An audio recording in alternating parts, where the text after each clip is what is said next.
Ինչպես կարելի է մի իշխանության ղեկավար, գործադիր իշխանության ղեկավար փորձի հեծը պետականացնել, եթե ինքը իր իսկ սեփական նախաձեռնությամբ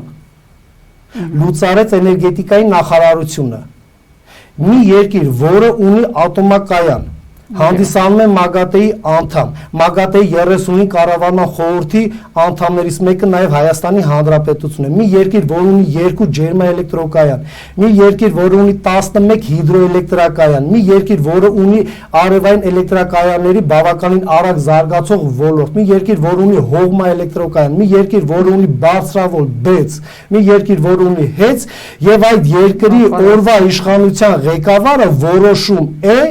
որ մեզ անհրաժեշտ չէ էներգետիկայի նախարարություն։ Այդ դեպքում ինչպես պետք է առհասարակ Հայաստանի Հանրապետության էներգետիկ ինքնաբավության, էներգետիկ անվտանգության հարցերը կարգավորվեն։ Ես ինքս լինելով տնտեսագետ միշտ համոզված եմ ել այն սկզբունքին, որ պետական բնական մենաշնորհները պետք է պատկանեն բացառապես մասնավոր տնտեսվարող սուբյեկտներին։ Ինչու՞, որտեղ տնտեսվարող սուբյեկտը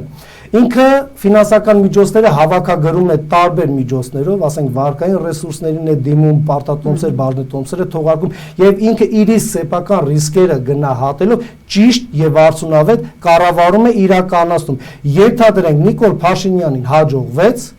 հեծը պետականացնել։ Ինձ մոտ հարց է առաջանում, եթե մենք չունենք էներգետիկայի նախարարություն, ինչպիսի կառույց է ձևավորվելու այդ 8000 հոգանոց մի ահռելի համակարգ կառավարելու համար,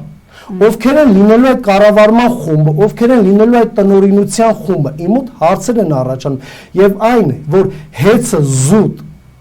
քաղաքական գործոնից ելնելով, տնտեսական գործոնը միանշանակ անդրադառնում, քաղաքական գործոնից ելնելով ուզում է պետականացնել, նշանակում է մեր օրվա իշխանությունները չեն մտածում եւ հաշվարկներ չեն արել այն բացասական հետևանքները, որը կրելու է Հայաստանի Հանրապետության հասարակ քաղաքացին եւ Հայաստանի Հանրապետության տնտեսություն իր բոլոր ոլորտներով։